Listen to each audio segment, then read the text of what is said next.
like the light bulb, the little CFL light bulb went off over my head. And I thought, I can do this. I can do this. Because the animal cruelty thing, it gets to me because I do love animals. But I'm sorry, I didn't know what I was going to eat. And I thought that vegetarianism was lentils and tofu and brown rice. Ooh. Sorry, ooh. I know you can do fabulous things with that, but I didn't know anything about that. And I thought, oh my God, I'll be wandering the street with a bottle of Pinot Noir, and I'll be living off of that. This opened my eyes. I immediately went and started doing research on mock meats, and I discovered there's something called, I was calling it Satan. They eat Satan. Oh my God. And it was amazing. And that's how I think you gotta go about this. I think the way to the American consumer's heart is through their stomach. And I think the way that you start to convert people or introduce people to vegetarianism is not to beat them over the head with the animal cruelty thing, which is what I have been doing, and which is why I'm here today, because no one wants me. It's like, we discovered turkey without Rieger sitting there making us feel bad and talking about, battery cages. And it's interesting. I had a party this summer, and I had a ton of people, 75 people. And I had a vegan caterer cater it. And then I supplemented some of the stuff she had with the Whole Foods General Chow's chicken, vegan chicken. My guest cleaned me out. None of them were vegetarians. Cleaned me out. She did do buffalo chicken wing tofu. There was a lot of that left over. There was always one little mistake. I thought, we rethink that one.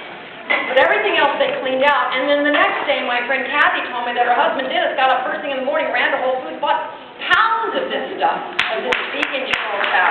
And they're Italian. Not that Italian, but they're Italian. So they grill a lot. And he does Sunday dinner with all his kids, and he serves them vegan General Chow. It was amazing. People kept coming to me saying, is this chicken? And they said, no, it's that mock meat chicken. It's amazing, isn't it? This isn't chicken? No, it's beef. It tastes good. What is it? It's textured vegetable protein, which is good for you. It's good for you. Terry, I then discovered Terry up here in Rockville, an Asian guy who brings in, thank God for the Hindus and the Buddhists. I mean, they've been figuring this thing out, thousands of years ago. He brings in amazing mock meats, and someone said, you really need to go to Terry. I felt like I was doing a drug deal. You kind of call Terry. He's back in some warehouse district, and you kind of go back there, and it's this kind of creepy little shop with a lot of freezers, and you wonder if you're going to get arrested on your way out. He had great faux Canadian bacon. Oh my God. So I could have a faux egg benedict. He had great stuff. I then took the stuff to my neighbor, who I think we're going to get her soon, because she keeps coming to me privately and saying, I'm not eating pork anymore, and I just don't want to do this. And I only eat, I love this part, I only buy organic meat, because that way it's not cruel. And I said, no, that just means they don't have antibiotics. It's still cruel. And cage-free doesn't mean cruelty-free. No, stop eating meat, stop it. And I gave her the chicken, and I said, she's a big cook, and I said, do something with this. And she made chicken marsala. She called me and said, my family went crazy. They just ate it all up. It's like, see, this can happen. You can do this. I make a vegan banana bread and with chocolate chips, and vegan chocolate chips. And I took it to the newsroom because I was so excited. I got it off someone's website, and I take it to the newsroom and I said, taste this.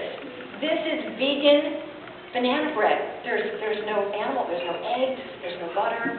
It's vegan. There's no milk even in the chocolate chips. Taste it. And people loved it. I made it a couple of times, brought it in. Here's more of my vegan banana bread, chocolate chip banana bread. Finally, two people came up to me separately and said, you don't need to say it's vegan. And I said, why not? Why don't you just say it's banana bread? Why say it's vegan? And I said, because I want to educate people, because they might think vegan is creepy, and I want them to see that it tastes just like anything else, and without having the animal products in it. pudding. I wouldn't really tell him it's vegan. And I said, okay, what if I called it Al-Qaeda banana bread? Would that make it feel better? How about sexual predator banana bread? Would you eat it then? What is up with that? It's like vegan. What is up with that? And then Dominique just told me that, see, I'm learning, because you kind of come at people with a cudgel when you're new. And you want to like bash them over the head and then drag them here, bloody, and that's not really working. So Dominique just said, I just cook good food and I put it out and I don't describe it as anything. But I think the reason I want to is because I want to educate them. I want them to have that same aha moment that I had when I had the bulgogi sandwich. And I really feel like you have to kind of keep, rubbing their face into the bulgogi. You have to, it's just my tactic. It sometimes works, maybe it doesn't. It's interesting the time we are right now, because I think we really are in a transition. My friend Eve had this little thing scrawled on her refrigerator that said, it's from Einstein, it says, nothing happens until something moves. And I think right now that we're in the midst of something happening and we're moving. We are now just finishing the first decade of the new century and the new millennium, and finally, I think we have left the past behind. And finally, I think we are now about to let the new millennium begin, not only with the election of Barack Obama, but I feel like there's real change in the air. Proposition 2 in California.